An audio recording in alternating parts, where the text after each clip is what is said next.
ओम नमः शिवाय। आपके अपने चैनल शिव भक्ति 0.2 में आप लोगों का स्वागत है।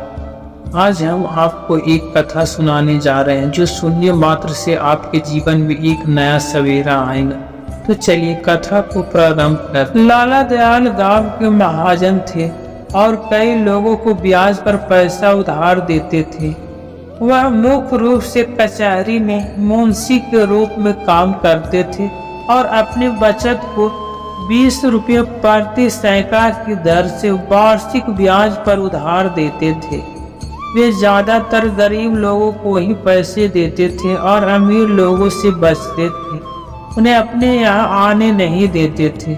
उनका मानना था कि अमीर लोगों को पैसा देना बेकार है, क्योंकि जब उन्हें पैसे चाहिए होते हैं तो उनके पास बहुत संपत्ति होता है, लेकिन पैसे मिलते ही उनकी सारी संपत्ति अदृश्य हो जाता है। कानूनी कार्रवाई का प्रभाव भी बहुत कम होता है जब गरीब व्यक्ति सारी राशि ब्याज समेत चुका देता है। एक दिन लाला दयाल कचहरी से घर लौटे ते समय उन्होंने एक अजीब घटना देखी। एक व्यक्ति अपनी गाय बेच रहा था और उस कई लोगों ने घेर रखा था। कुछ लोग उसे पैसे दे रहे थे तो कुछ उसके हाथ से गाय की रस्सी खींचने का प्रयास कर रहे थे, परंतु वह गरीब व्यक्ति हर बार खरीदारों का मुंह देखकर कुछ सोचता और फिर रस्सी को और कस के पकड़ लेता। गाय बहुत ही सुंदर था, उसकी छोटी सी पूंछ और दूध से भरा हुआ था। वह व्यक्ति बहुत ही दुखी मालूम होता था। वह बड़े ही करुण नेत्रों से गौ को देखता और दिल महसूस कर रह जाता। दयाल और पूछा, क्यों जी यह गौ बेचते हो, क्या नाम है तुम्हारा? वह व्यक्ति दयाल को देखा तो प्रसन्न मुख होकर उनके समीप जाकर बोला, हाँ हुजूर बेचता हूँ। कहाँ से लाए हो, तुम्हारा नाम क्या है? नाम तो वेद प्रकाश है, कचौली में रहता हूँ। यह गाय दूध देता है? हाँ हुजूर, एक बेला में 4 सेर दूध लीजिए, इतनी सीधी कि बच्चा भी दूध निकाल ले। बच्चे पैर के पास खेलते रहते हैं, पर क्या मजाल की सिर भी हिला दे। कोई तुम्हें यहाँ पर पहचानता है? सेठ साहब को शक हुआ कि कहीं चोरी का भाग ना। नहीं हुजूर, गरीब आदमी, मेरी किसी से जान पहचान नहीं है। क्या दाम मांगते हो? वेद प्रकाश ने 200 रुपये बताए। साहब को और 120 रुपये भी चाहिए था। वह कुछ मोल भाव होता रहा। वेद प्रकाश को रुपये की गरज था, सेठ को गौ की चाहत। सौदा पटने में कोई कठिनाई नहीं हुआ। 130 रुपये पर सौदा तय हो गया। वेद प्रकाश ने सौदा तो किया था, पर वह अभी भी मोह के बंधन में था। वह कुछ समय तक सोचता रहा, फिर धीरे धीरे दयाल के पीछे पीछे चलने लगा। इसी दौरान एक व्यक्ति ने पास आकर कहा, अबे हम 91 रुपये देंगे, हमारे साथ चलो। वेद प्रकाश ने जवाब दिया, क्या जबरदस्ती है? दूसरे व्यक्ति बोला, हमसे 135 रुपये ले लो, आप तो खुश हो जाओ। और उसने गाय का पकड़ने का, पर वेद प्रकाश ने मना कर दिया। अंत में वह सभी निराश होकर चले गए। जब वेद प्रकाश थोड़े आगे बढ़ा तो दयाल से कहा, हुजूर आप अच्छे इंसान लगते हैं, आप इसे पालेंगे और इसकी सेवा करें। ये सब तो कसाई थे, मैं इन्हें मेरी गाय नहीं बेचता। आप समय पर आ गए, नहीं तो ये सब जबरदस्ती से गाय ले जाते। मैं बड़ी मुसीबत में हूँ साहब, तब जाकर यह गाय बेचने आया हूँ, नहीं तो इस घर की लक्ष्मी को कभी नहीं बेचता। मैंने इसे अपने हाथों से पाला है, कसाईयों के हाथ में कैसे दे सकता हूँ? सरकार, इसे जितनी खैली देंगे उतना ही दूध देगा। भैंस का दूध भी इतना मीठा और गाढ़ा नहीं होता। हुजूर आप एक से एक और प्रार्थना है, अपने चरवाहे को डांट दीजिएगा, इसे मारे पीटे नहीं। दयाल ने चकित होकर वेद प्रकाश की ओर देखा और सोचने लगे, हे भोलेनाथ, इस श्रेणी के मनुष्य भी इतना सज्जन और इतना दया भाव वाला होता है। यहाँ तो बड़े बड़े महात्मा कसाईयों के हाथ में अपनी गाय बेच देता है, पर एक पैसे का भी घाटा नहीं उठाना चाहते। और एक यह गरीब है जो 100 रुपये का घाटा उठाकर भी इस गाय को मेरे हाथ में बेच रहा है। इस बात की चिंता थी कि कहीं वह किसी कसाई के हाथ में न पड़ जाए। गरीब लोगों में भी समझदारी हो सकता है। उन्होंने घर जाकर वेद प्रकाश को पैसे दिए। वेद प्रकाश ने रुपए को गांठ में बांधा, अपनी गाय को प्रेम से देखा और दयाल को प्रणाम करके चला गया। वेद प्रकाश एक गरीब किसान था और गरीबों के कई दुश्मन होते हैं। उसके गांव में जमींदार ने लगान बढ़ा दिया। जब वेद प्रकाश लगान नहीं भर पाया और उसे रुपयों पर जरूरत पड़ा, उसने अपनी गाय को बेचने का निर्णय लिया। उसके पास बैलों के अलावा कोई और संपत्ति नहीं था। इस गाय को अपनी जान से भी ज्यादा प्यार करता था, पर रुपयों की जरूरत ने उसे मजबूर कर दिया। उसे मजबूरी में गाय बेचना पड़ा। कचौली में कई घर थे और अब कई सालों बाद महाकाल जाने का रास्ता खुला था। गांव के कितने स्त्री पुरुष महाकाल दर्शन करने चल पड़े। वेद प्रकाश की बूढ़ी माता भी महाकाल के लिए तैयार हुआ। वेद प्रकाश से बोला, बेटा इतना करो, बस मेरे दिल में यही एक अरमान बाकी है कि महाकाल में बाबा भोलेनाथ का दर्शन करूं और उसके बाद दुनिया से जाऊं। भोलेनाथ तुमको इस नेकी का फल देंगे। मुझे एक बार महाकाल का यात्रा करवा दो। मात्र भक्ति ब्राह्मणों का विशिष्ट गुण है। वेद प्रकाश के पास इतने रुपये कहाँ है कि महाकाल के लिए काफी होता, पर माता की आज्ञा को कैसे टालता। सोचने लगा किसी से उधार ले लूं, कुछ बाद में दे दूंगा, कुछ अगले साल चुका दूंगा, मगर उधार किससे लूं? कम से कम 1000 रुपये तो चाहिए, तभी काम चलेगा। किसी महाजन से जान पहचान तो नहीं है। यहाँ जो एक दो बनी लेन देन करते हैं वे सामनों के गर्दन तक रेत देते हैं। चलो लाला दयाल के पास, इन सब से तो वही अच्छे हैं।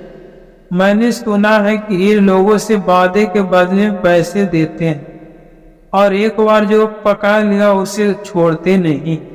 हाँ, ये जरूर है कि ये लोग अपने कर्जदारों के साथ धोखाधड़ी नहीं करते और सब कुछ स्पष्ट रखते हैं। कई दिनों तक वह सोचता रहा कि उनके पास जाऊं या नहीं। अगर पैसे समय पर न पहुंचे तो ये लोग बिना शिकायत किए धार बार नहीं छोड़ेंगे, सब कुछ नीलाम कर देंगे। लेकिन जब कोई चारा नहीं बचा तो वह हार कर दयाल के पास गया और पैसे उधार मांगे। दयाल ने कहा, तुम्ही ने तो मेरे हाथ में वह गाय बेचा था। हाँ सरकार, मैं तो पैसे दे दूंगा, लेकिन मैं पैसे वादे पर लेता हूँ। अगर वादा न पूरा किया तो फिर तुम्हारी जान पर बन आएगा, फिर मैं जरा भी रियायत नहीं करूँगा। बताओ कब लौटाओगे? वेद प्रकाश ने मन में हिसाब लगाकर कहा, सरकार 2 साल का समय रख लो। अगर 2 साल में नहीं लौटाया तो ब्याज 20 रुपये प्रति 100 हो जाएगा। वेद प्रकाश को 500 में से 450 मिले। कुछ खर्चा कट गया, कुछ नजराना चला गया, कुछ ब्याज में गया। घर आकर उसने थोड़ा गुड़ बेचा और अपनी पत्नी को समझाकर माता के साथ महाकाल को चल दिया। साल गुजर जाने पर लाला दयाल ने तकाजा किया। एक आदमी वेद प्रकाश के घर भेजकर उससे बुलाया और कठोर स्वर में बोले, क्या अभी 2 साल पूरे नहीं हुए? लो, रुपए कहाँ है? वेद प्रकाश ने बड़े ही दीन भाव से कहा, हुजूर बड़ी गर्दिश में हूँ। माता जी जब से महादेव जी का दर्शन करके आई है तभी से बीमार पड़ी हुई है। रात दिन उन्हीं की दवा दारू में दौड़ता रहता हूँ। जब तक जीती है कुछ सेवा कर लूँ। पेट का धंधा तो जिंदगी भर लगा रहेगा। अब की कुछ फसल नहीं हुआ है। हुजूर सारा वो पानी बिना सूख गया। महादेव ही जानते किस मुसीबत से दिन काट रहा हूँ। साल भर की मोहलत और दे दीजिए। अम्मा अच्छी हुई और मेरे सिर से बला टला। दयाल ने कहा 30 रुपये सैकड़ा ब्याज हो जाएगा। वेद प्रकाश ने जवाब दिया जैसा हुजूर की मर्जी। वेद प्रकाश ने वादा करके घर आया तो देखा माँ का अंतिम समय आ पहुँचा है। माँ ने अपने बेटे को प्यार भरी नजरों से देखा, उसे आशीर्वाद दिया और इस दुनिया से चली गई। वेद प्रकाश जो पहले ही गर्दन पर कर्ज में डूबा हुआ था, अब उसके सिर तक पानी पहुंच गया था। उसने पड़ोसियों से कुछ उधार लेकर अंतिम संस्कार की व्यवस्था किया, पर उसे मृत्यु के बाद आत्मा की शांति के लिए दान दक्षिणा और भोजन करवाया। अब ऐसा कौन सा मौका मिलेगा जब वह अपनी माँ की सेवा कर सके। यह उसके धार्मिक और सांसारिक दायित्वों की परिणति थी।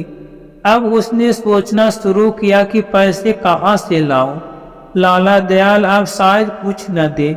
उनके पास जाकर एक बार देखना ही होगा। शायद मेरी दुर्दशा सुनकर दया आ जाए। वह बड़े आदमी हैं, उनके लिए 100-200 रुपये कोई बड़ी बात नहीं है। इस तरह सोचते हुए लाला दयाल के पास गया। रास्ते में हर कदम उठाना कठिन था। किस मुंह से जाऊं, अभी 3 दिन ही हुए। मैंने साल भर में पिछले उधार चुकता करने का वादा किया था। अब अगर 200 रुपये और मांगूंगा तो वे क्या सोचेंगे। अगर मैं उसकी जगह होता तो कभी न देता। उन्हें जरूर लगेगा कि मेरी नीयत ठीक नहीं है। कहीं मुड़किया दे दी तो कौन सी बड़ी जायदाद है जिस पर तू रुपया मांगता है। मैं क्या जवाब दूं। जो कुछ भी जायदाद है वह यही दोनों हाथ, उसके सिवा यहाँ क्या है। परंतु इन निराशाजनक शंकाओं के होने पर भी वह धीरे धीरे आगे बढ़ता जा रहा था जैसा कोई अनाथ भी। परंतु इन निराशाजनक शंकाओं के होने पर भी वह धीरे धीरे आगे बढ़ता जा रहा था जैसा कोई अनाथ थाने में फरियाद लेकर जा रहे हो। बहुत दयाल कचहरी से आकर अपने स्वभाव के अनुसार नौकरों पर बिगड़ रहे थे। कहते थे द्वार पर पानी क्यों नहीं छिड़का, बरामदे में कुर्सियां क्यों नहीं निकाल रखा। इतने में वेद प्रकाश सामने जाकर खड़ा हो गया।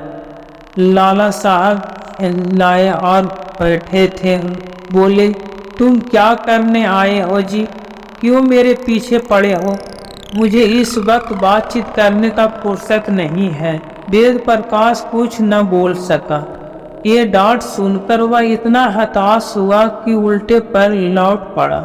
सोचने लगा कोई न मेरे अक्ल पर पत्थर पड़े थे। दयाल को कुछ दया आ गई। जब वेद प्रकाश के नीचे उतर गए तो बुलाए, जरा नरम होकर बोले कैसे आए थे जी, क्या कुछ काम था। सरकार यूं ही सलाम करने चला आया। कहावत नहीं सुनी तुमने, किसान बिना मतलब के किसी को सलाम नहीं करता। क्या मतलब है बताओ। वेद प्रकाश फूट फूट कर रोने लगा। दयाल ने अनुमान लगा लिया उसकी माँ का निधन हो गया है। उसने पूछा क्यों। वेद प्रकाश क्या तुम्हारी माँ स्वर्गवास हो गई है। हाँ, आज तीसरा दिन है। रोने से क्या लाभ, धैर्य रखो। भोलेनाथ की यही इच्छा थी। ऐसा मृत्यु पर शोक नहीं करना चाहिए। आपके हाथों से उन्हें आग मिल गया, अब और क्या चाहिए। मैं कुछ कहने आया हूँ लेकिन हिम्मत नहीं हो रहा। पहले से ही बहुत बाकी है, अब और किस मुंह से मांगूं।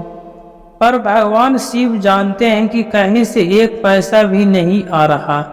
मुझे ऐसा काम करना पड़ रहा है कि अगर नहीं करूँ तो जीवन भर पछताऊंगा। मैं आपसे कुछ नहीं कह सकता।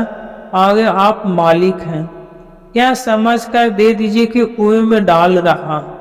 अगर जीवित रहा तो हर कौड़ी सूद समेत चुका दूंगा, पर इस वक्त मना कीजिए।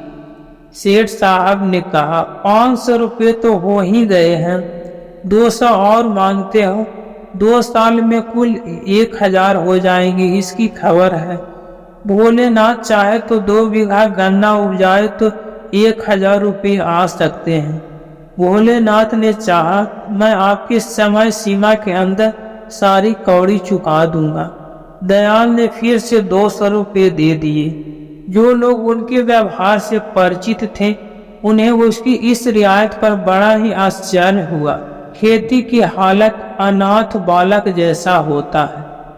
जल और वायु अनुकूल रहे तो अनाज ही ढेर लग जाते हैं। इनकी कृपा न हुआ तो लहलहाते खेत भी कपटी मित्र की भांति दगा दे जाते हैं। ओला और पाला, सूखा और बाढ़, लाही, दीमक और आंधी से प्राण बच जाए तो फसल खलिहान में आ जाता है, और खलिहान से आग और बिजली दोनों का ही वैर है। वेद प्रकाश ने कलेजा तोड़कर मेहनत किया, दिन को दिन और रात को रात ना समझा। बीवी बच्चे दिलो जान से लिपट गए। ऐसी ऊख लगी कि हाथी उसे तो समा जाए। सारा गांव दांत तले उंगली दबाता था। लोग वेद प्रकाश से कहते, यार अब की बार तुम्हारे पाँव वारे हैं, इस बार तो सारे कर्जे हट जाएंगे, अब की बार बेड़ा पार हो जाएगा। वेद प्रकाश सोचा करता कि अब की जो ही गुड़ का रुपया हाथ में आएगा, सब के सब ले जाकर लाला साहब के कदमों में रख दूंगा।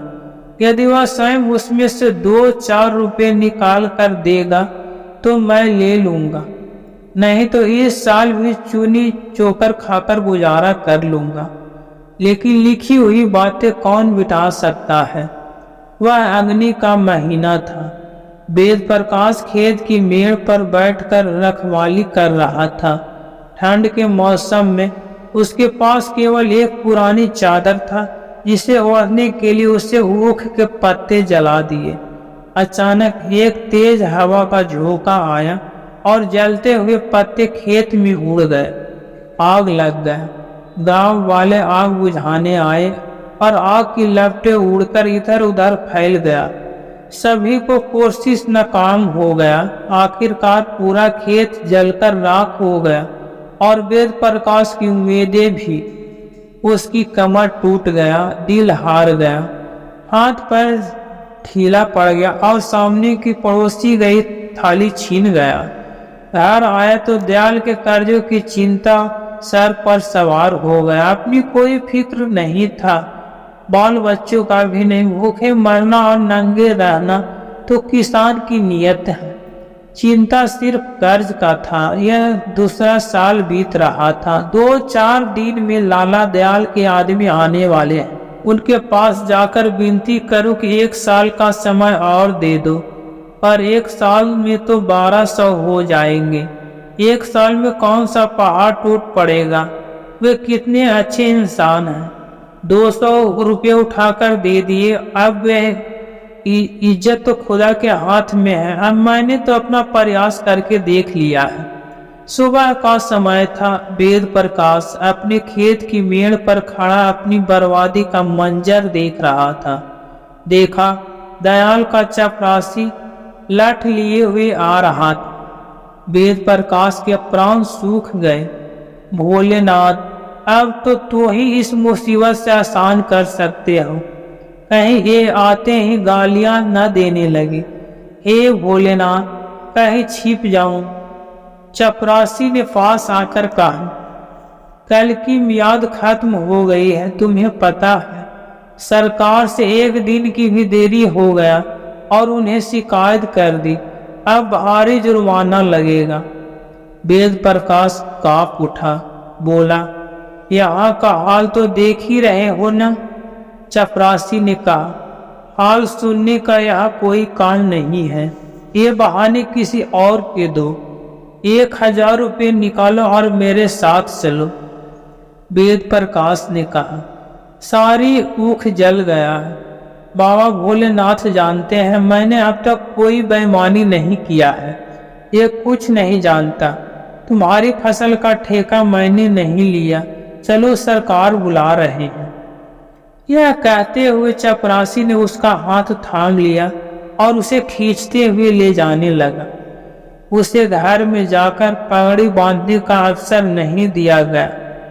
5 कोस की दूरी तय कर चुके थे और वेद प्रकाश ने सिर उठाकर फिर से देखा। वह बस बार बार हे महादेव, हे महादेव, हे महादेव पुकार रहा था, क्योंकि अब उससे इसी नाम पर विश्वास था और यही उसका हिम्मत को कायम रखे हुए था।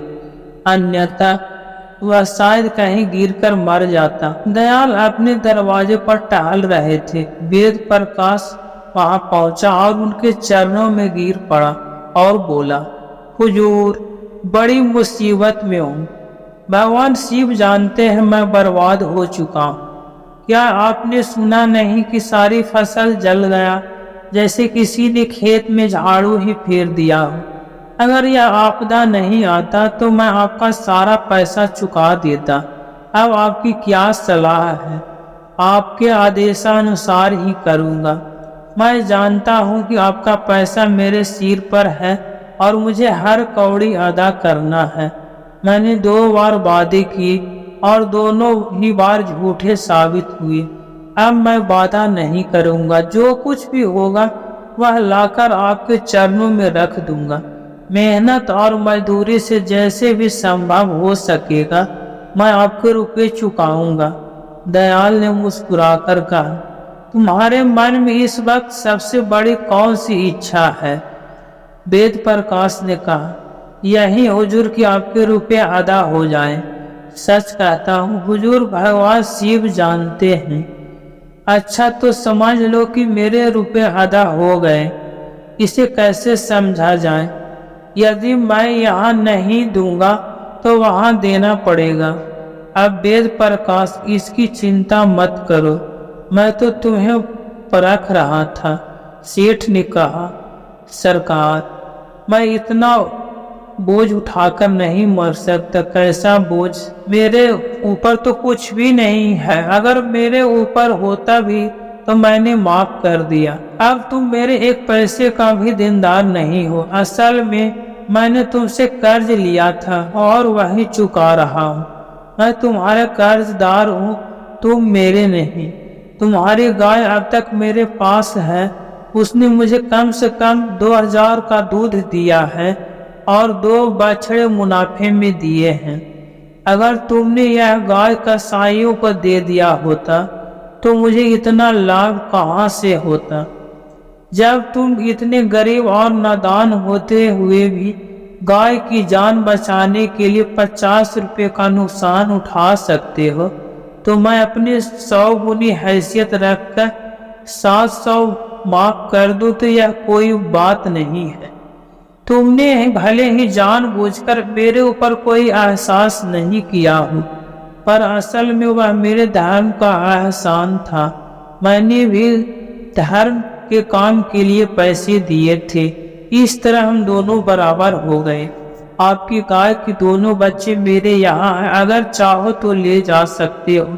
ये तुम्हारी खेती में काम आएंगे। तुम एक ईमानदार और नेक व्यक्ति हो। मैं हमेशा तुम्हारी मदद के लिए तैयार रहूंगा।